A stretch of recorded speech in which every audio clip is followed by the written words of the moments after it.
Hello and welcome back to a new video. My name is Hollow and today I want to talk to you about an MMO that has suddenly become what everyone seems to be talking about. Ashes of Creation, this colossal MMORPG project, has been in the works for years and years. And like any proper MMO, yeah, it takes a long time to develop, but only just now have I begun to hear about it. This Western MMO aims to create an unusual and unique version of MMOs today with a dynamic world structure built to react to the actions taken by the players. Cities will rise and fall, and the aesthetics of the very world itself is based on the races that made them. Secrets are going to unlock, populations are going to grow, and the very structure of the NPCs is established in real time with the ability to destroy what you've created or hey, what others have. Ashes of Creation aims to create a sort of everlasting world that changes continually, and the way they plan to do it is incredible. So why are people talking about it all of a sudden? Because very soon we're finally going to get a look at the real game as it stands. Unlike some MMOs that we know of today, New World, they're actually lifting their NDA during the alpha phase, which is starting really soon, this late summer and fall. And with that, interest and hype has been picking up, as you can see, with expansive videos and discussions from the likes of Peon, Summit, and Asmongold. And it certainly seems like a lot of people are suddenly aware of this very, very big project, myself included. So today, let me condense the main information about the game to see if you like the sound of what Ashes of Creation is trying to do. We're going to start with the most important aspect of this game, the node system. This is the way Ashes of Creation delivers on that ever-changing world concept. So, the world of Ashes is divided up by sections, and within each of these regions is a main point of interest, which are known currently as nodes. These nodes, depending on our current progress, affect the land and its overall state of development. Players progress these nodes with activity in the land itself, questing, battling, gathering, and general adventuring. And as a group of players continues to influence that node and eventually levels it up, taking it from a bare and barren land to its first stage of evolution, the expedition, which then offers more involved and worthy activity, which in turn draws other players to this now progressing land compared to, say, an empty level 0 node. As more and more players help out and involve themselves, that node continues to level, and the expedition becomes a camp, a village, a town, eventually a fully fleshed out city known as the metropolis, snowballing its progression more and more. As the rewards scale, the activities are more numerous and varied, and more players are then drawn to the node. That is an incredible idea, to draw players into a group activity and lean into what we all originally loved about MMORPGs, the massively multiplayer community gameplay. Eventually, when a node does reach its final stage, this will trigger world events, raid bosses, and other special things. So outside of the opportunities included in late game nodes, there's big dangers involved too. This is where you probably might be wondering, how do you keep up that progression? Because what happens when a node is capped out? And what about the whole everlasting state of change, every server being laid out differently? Well, there's a few reasons. Firstly, there's 100 nodes throughout the land, so there's lots of opportunity to grow in different places. But when you do level one specific node, other nodes have their progression locked out when they're next to it. This causes the nodes around the most progressed region to either accept their limited growth or destroy the most developed node that's locking them out of their progression. This is done through a massive PvP siege where players can destroy the capital city of a node and then unlock their own progression once again. Due to that, successful nodes must always be vigilant with their neighbors, maintaining their dominance of the land, or be crushed by the combined efforts of the competing nodes. And there are some really neat details about the nodes themselves, like how the very aesthetic of the architecture of the land is decided by the race who's contributed the most to the development of that node. So if it's the elves that are contributing lots, then the buildings and the area itself is going to be very elvish in design. And with that cool visual note to the nodes, there's also the four main types. Depending on the land, nodes will provide different benefits. And these are divided by the divine, economic, military, or scientific style nodes, which each give you different building options in the settlement. Now, via the wiki, we can see that the economic nodes have access to, say, trading focused buildings like the markets or the exchanges, when compared to the scientific nodes who have options like the libraries and universities. Obviously, these building types reward very different benefits, and as a science node, you simply don't have access to, say, a market. This should encourage trade and interaction between different types of nodes to share their benefits and form alliances, or on the other hand, maybe create enemies who you destroy and steal from. I think this node system is so well thought out and organized, with a desire to create player conflict or collaboration long term. I think it's really smart. Now, yeah, that's a really cool and clever, unique system, but this is still an MMO, so why don't we talk about the aspects of PvE and PvP that we're going to experience in Ashes, starting with the PvE, which affects the progression of those nodes. Now, as mentioned, we've got questing in the open world, but we're also going to have access to things like dungeons, both open world and instanced, with raiding too. Because of that node system, the majority of the PvE content will be focused on open world stuff. Though we do have access to some instance content in the dungeons and raiding, it's going to be a lot less than the open world versions of it. The numbers that we do this content in is actually quite unusual too. Planned for groups of 8, 16 or 40-man teams. These are big, strange numbers for the content, to be sure. And alongside that, there's no group finder, no LFG system. Just like that of a classic MMO, you need to join up with a big group of friends or form a guild, join a guild, and actually interact with the other players to create the groups necessary for the content. Just like we saw in Classic WoW's recent launch last year, many players have been desperate for social systems like this once again. And yeah, though it requires more effort than, say, a click of a button for some matchmaking,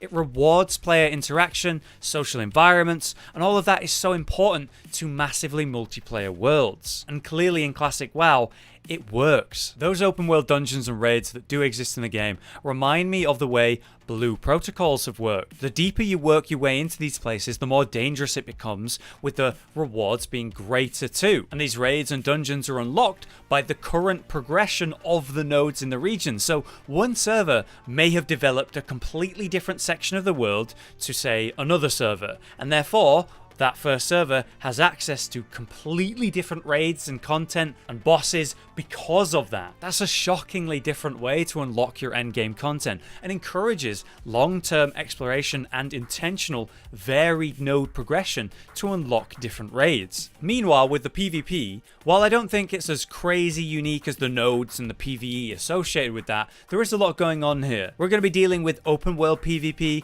one-on-one duels, the grand scale castle or node sieges, and then also the caravans, battlegrounds, and arenas for more consistent PvP on top. And in Ashes, we have this crazy corruption system that governs the open world PvP to function as a sort of anti-grief mechanic, punishing players who kill low levels and rewarding players for hunting those that are. As a way to visually showcase this system, the wiki had these 3 images to show how interaction will work between non-combatants, combatants, and the corrupted players. Basically, the more PvP you do in open world, the more likely you are to become corrupted, unless you manage to only ever kill corrupted players yourself. Now, when you are corrupted, your death penalties are multiplied. Your corrupted score increases with every non-combatant kill, players who are trying to avoid PvP. Meanwhile, players aren't punished for attacking you, and your location is revealed to the bounty hunters. Players hunting bounties are given that advantage over the corrupted players, while also NPC guards will attack the corrupted players on top of all of that. To say the least, if you're gonna go on a murder spree and be a dick,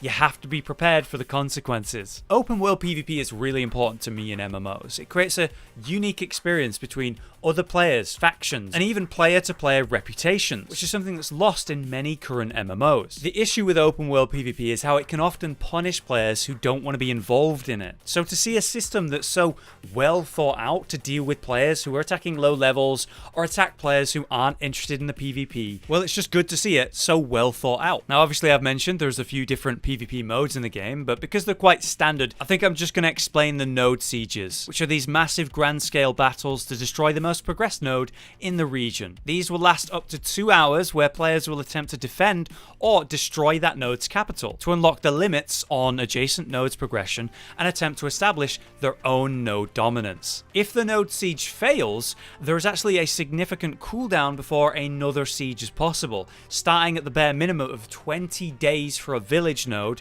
going all the way up to a 50-day wait if the node is defended at the highest level. So not to worry, you will not lose all your hard work instantly, and if you do hold it and successfully defend a siege, you're given plenty plenty of time to prepare for the next massive community-driven event that is the battle for your node. Not only that though, but you're given days of notice before the battle, planned for the prime time of that server, which gives players time to prepare and set aside the time to engage in those battles. If that node is destroyed though, it will be reverted back to level 0, so there's a huge loss of resources involved, as well as no longer having access to what you had previously unlocked. This is some incredibly in-depth player-driven PvP. It really commits to this design, and though I do think many players might fear this evolving world style, afraid to lose what they've built, I think the potential for the stories, experiences, the communities that are all player-driven could be something very special. Okay, so you might be wondering about some of the other standard aspects to an MMORPG, like classes, professions, and other stuff too, so let's quickly chat about those. Starting with classes, we have a good selection to begin with. Basically, you choose a primary archetype from the list of 8. These 8 are the bards, clerics, fighters, mages, rangers, rogues, summoners, and tanks. Then, as you progress your character, you'll then eventually unlock the secondary class from the same list of 8, and that's what your true class will then become. As you can see from this table of potential classes, that's quite a lot. An example of a class would be, say, choosing to play a cleric originally, right? And then eventually you choose your second class. In this case, say you choose summoner, which in turn evolves your class into the necromancer. That is a fucking incredible concept. Within that though is the holy trinity of tanking, healing, and DPS. So every class will fall under one of those main categories, like many other MMOs. Next, let's talk about the professions of the game, which are referred to as artisan classes, which come in 3 main types: gathering, processing, and crafting. We have access to 5 gathering professions: the fishing, herbalism, lumberjacking, mining, and taming, while the processing professions are sort of the middle ground between gathering and crafting, and there's only 2 of those: animal husbandry and smelting. Finally though, the crafting professions are the most numerous by far. There's 10 of them. We have alchemy, armor smithing, blacksmithing, carpentry, cooking, jewel crafting, scribes, shipbuilding, siege weapons, and weaponsmithing. Goodness me, it's a lot. However, each player is only able to master one profession, which limits you to one craft of true focus, though you'll be able to dabble in the others at a beginner level. This encourages variety in your guilds and the nodes themselves to get the most out of your land and groups of players, creating player agency, and masteries themselves are linked to things like titles, special access to items, bargains, and quests too. So it's certainly going to be well worth engaging in your professions. And finally, just to mention it, there is a story to this world and what's happening in it. The land itself is called Vera, and it was besieged by a great calamity long ago. It was a corruption that befell the land, which basically twisted it and created the monsters that we see. The surviving races of the land, humans, dwarves, orcs, and elves, have been fighting to take back what was once their home. There is some good information about how this world is set up, but there isn't a whole lot on the progression of that story. Like, is there going to be a campaign, any cinematics, something like that? Considering the very fluid nature of this game, I'm actually not sure about that. But there you have it, a lot to talk about. What do you think about Ashes of Creation? I think this is crazy in concept, but it feels like they're going to deliver on it. And the depth to the many systems we've talked about today are often deeper than what I've talked about. It's just too much to condense into something that's short and manageable like this video. So if you want to learn more, I strongly recommend you check out the community wiki. They've done brilliant work, and it was the source for much of what we talked about today. So definitely have a look at that if you're interested. To say the absolute least though, I am shocked by the potential of this game and how until just recently I knew basically nothing about it. And I cannot wait for the alphas to take a real look at this game. And I'm hoping to cover that and more of the game in the future here on the channel. Thank you very much for watching. For now though, I've been Hollow, you've been you, and I will see you next time.